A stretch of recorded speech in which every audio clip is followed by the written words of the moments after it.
All right, we're going to try something a little bit risky, but I want to get under the hood and see if we can kind of explore AJ Preller's brain for a second and what he's thinking Good going luck, into man. this trade deadline. Good I luck. know, Good luck. Good like morning, I said, guys.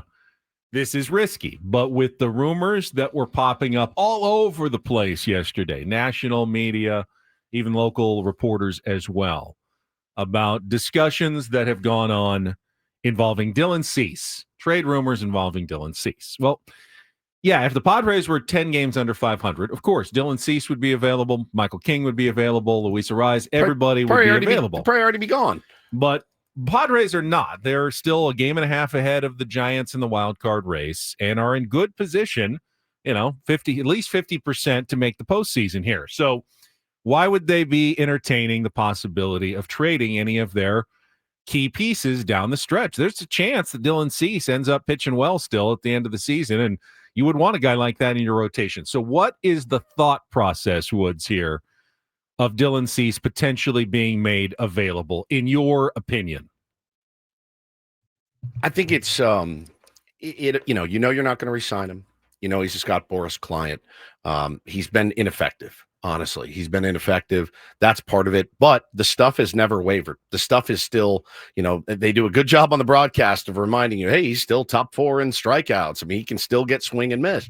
If you're a team that, and this is what's so weird to say, if you're a team in the hunt, you could use a Dylan Cease. Well, we have a Dylan Cease, and we're looking to move him. So I think it has to do, Ben, with the lack of chips in the minor league system to be able to land an impact bat. And I think a Dylan Cease can help you land an impact bat, which, in your opinion, you think that's going to help us more. We can cobble it together with 3 starters, a 4th starter, and then an absolutely elite championship level bullpen if and when we get to the playoffs. I think that's the thinking there. A bat is more valuable, is more important to this team. It's possible, but there were also rumors yesterday linking the Padres to starting pitching. Yeah. Charlie Morton, Sandy Alcantara. Yeah. That were floating around. So why would you trade away starting pitching when then you would just go need to acquire starting pitching? And here's what I kind of came away from yesterday. And I, by no means is this guaranteed to happen. Correct. You still need to match up, probably in some sort of like 3-way deals or 2 separate trades where you're acquiring and then shipping other pieces out to fill your other needs. You're right. The Padres need a bat, and Dylan Cease may be part of the equation that gets you that bat. But I think that AJ Preller is looking at a possibility where you subtract Dylan Cease, you add another starting pitcher that can at least replace him in the rotation, possibly save money on the equation, add a bat, and improve your offense. And so at the same time, maybe at the end of the day, at the end of this month, your rotation is better, your lineup is better, and you have not actually added any money to your payroll. That would be the perfect trifecta for AJ Preller here at the trade deadline. It would require threading an impossible needle, and he's going to have to trade one of his players. And Dylan Cease is probably the one that is the most, as you said, appealing to other teams, just because he still lights it up on the radar gun. He still has one of the nastiest sliders. Every pitching coach in baseball probably thinks, hey, I know Ruben Niebla is the pitcher whisperer, but maybe he's whispering the wrong things. I get my guy in there, couple of tweaks. We are good to go with a potential ace. There are no other aces necessarily that you're going to find at this point. Starting pitching is a little thin. That gives AJ some leverage, but, he can still fill on the back end with someone else. And he's got Michael King hopefully coming back as well, which is, as you said, a huge factor in the thought process, I believe, leading up to the trade deadline. Yeah, I agree. And there's a couple of guys, Andrew Bailey in Boston and Matt Blake in New York, that would probably love to sink their teeth into one Dylan Cease. Both teams think they're still in it. They think they're a starting pitcher away in New York and Boston. As far as bats go, I think both teams have matchups for the San Diego Padres of bats you could absolutely use. I did see Marcelo Mayer got taken out of the game yesterday, pointed to his wrist. Now that's just one more player now that you weren't going to trade for Marcelo, but You're going to need now they need to replace Marcelo and this big glut of players that they have. Now they're one down, so that's one less that you can pull from the Boston Red Sox. So yeah, man, it's a crazy week. Not only is it a crazy week because we're going to make moves and add and subtract. It's a crazy week too, Ben, because there are teams fighting for their lives, right? Fighting for their lives. They're trying to prove to their ownership we're worthy of an ad.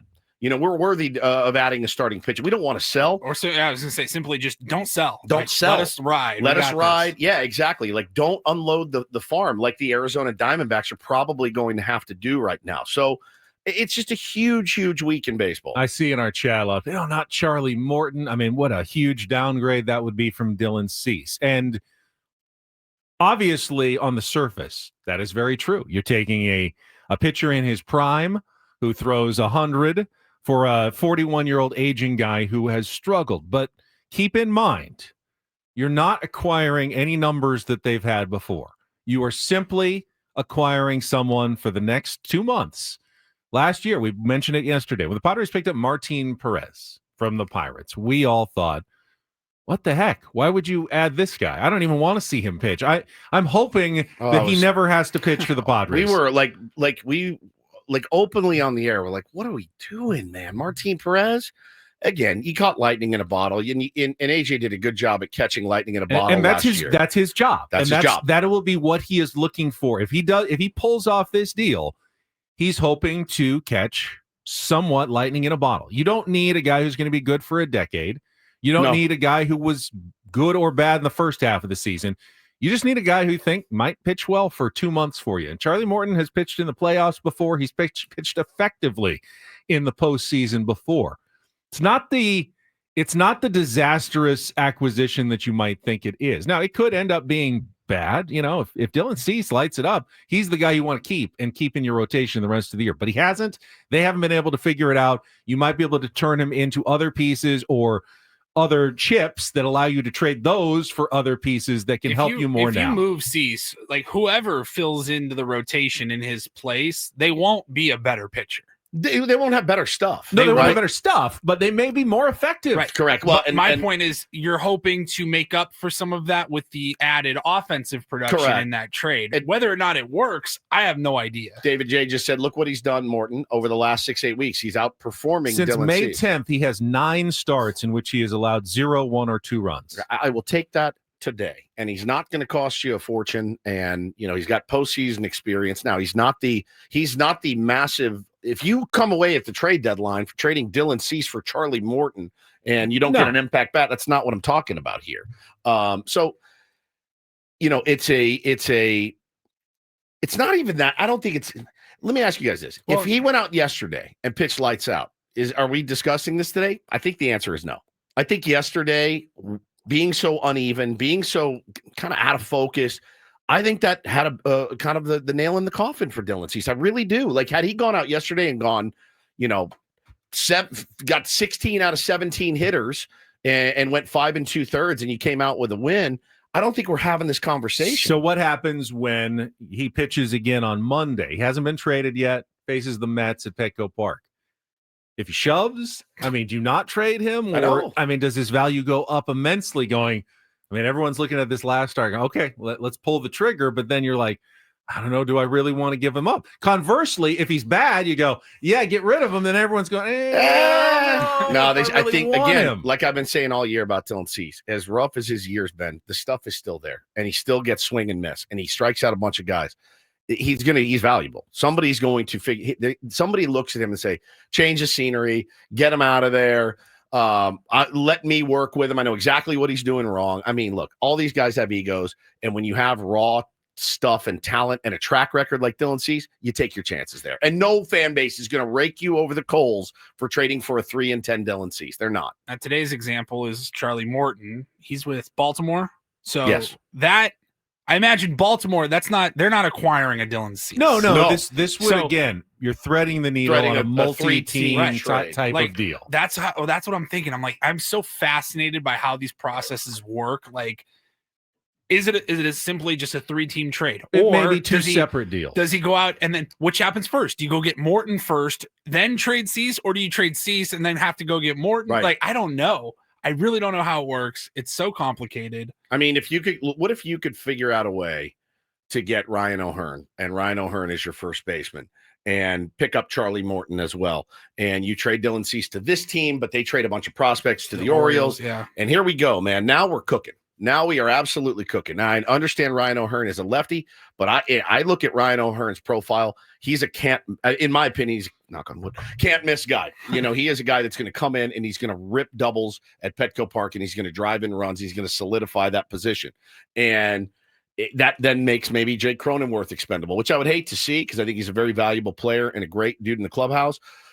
But again, there are a lot of options for AJ Preller, even though the traditional route of just saying, all right, man, let's I want him. I'll give you 2 prospects, and then I'm going to call this next guy. I'm going to give you 3 prospects.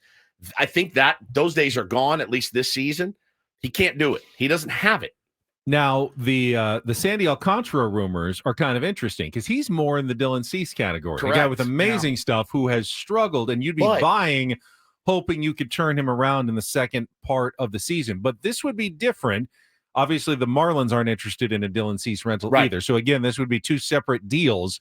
Alcantara has the benefit of being cheaper, though. That said, though, he also has the potential in the future to be a key part of your rotation if you can turn him around. But he also has the injury concerns that Dylan Cease doesn't. Dylan Cease, for all his faults, he's the Manny Machado of pitchers. He goes out, he gives you 180 every single year. You can count on it almost. Yeah, so there is value in going out every single 5th day and doing 90 to 100 pitches. Correct, man. There's every single time. Especially in the year of our Lord 2025, when pitchers are, throwing 65 pitches being pulled from the game, that's what concerns me about trading him is you got to make up for that. That's right. Whether or not it's good innings, they're good innings or bad innings, you got to make up for them somewhere. And you better hope whoever you're bringing in is up to the task. But you have to land a bat.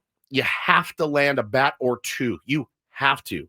You cannot waste this resurgent year from Xander Bogaerts. You cannot waste this great year from Manny Machado, whose OPS is still 860 or something after yesterday.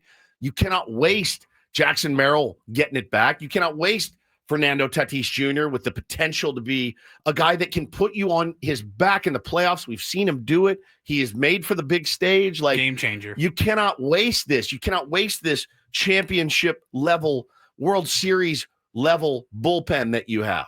You just can't afford to do it. So you have to get a couple of impact bats, man. And whatever it costs you, I think you have to do it. This is a conversation that I'm sure will continue in our roundtable today from 10 to 11. Can you just clip my answer there and hit play? And then we'll just play it back. Yeah, I'll just hold my phone up and play it back. This is a conversation that I imagine would be difficult to have tomorrow morning at 9 a.m. when Mike Schilt joins us for the Manager's Report. Remember, every other Friday, 9 a.m. here on Ben & Woods, the Manager's Report is refreshed by Eco Water SoCal.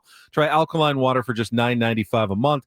Eco Water SoCal, keeping it soft since 1925. Mike Schilt certainly understands the reality of the trade deadline, but I can't imagine he's going to entertain conversation about what may or may not happen over the next few days. He's probably going to be, hey, Dylan Cease, he's my guy, until he's not his guy, and then someone else is his guy. So, yeah, I don't think there'll be a ton of nuggets when it comes to trade deadline insight from Mike Schilt tomorrow. I mean, I do want to ask him, and I probably asked him this last season. I don't remember. I have no memory at all. You're the manager of the San Diego Padres, man. This is in the job description. You need to manage well, you need to handle the media, and you need to be prepared for a flurry of moves at the deadline. It is literally in the contract. Get ready for no sleep in July. Yeah. How do you as a skipper navigate that with the guys that are honestly on pins and needles? There's no question Dylan Cease. I know for a fact, Dylan Cease is on pins and needles because I talked to his girlfriend about it at the airport in Philly, and she told me. You could tell she was not spooked, but she told me we were on pins and needles. We don't know if we're going to be in Boston, or this is 2 weeks ago. We don't know if we're going to be in Boston, New York, Atlanta. We have no idea where we're going to be. So they're literally on pins and needles. Of course, it's going to affect the guy, San Diego, and they love San Diego. How could you not? So it is. That was like 3 weeks ago. Yeah, it's a really tough time for a lot of guys in that clubhouse that are like, is this it? They showed a picture yesterday of Eugenio Suarez after the game in Arizona, just leaning out over the dugout. He's gone. He knows he's gone. He knows he played his last game at home in front of the Diamondbacks. Rumor is he's going to Cincinnati, which I think would be rad for Cincinnati, but the Yankees are talking about him, and the Dodgers would like a third baseman. So he's sitting there going, this is it. I'm done. So you have to take that into account for these guys as well. And as their skipper, you got to navigate that every single day, of like, what do you do? Like, how does that work? I'm fascinated.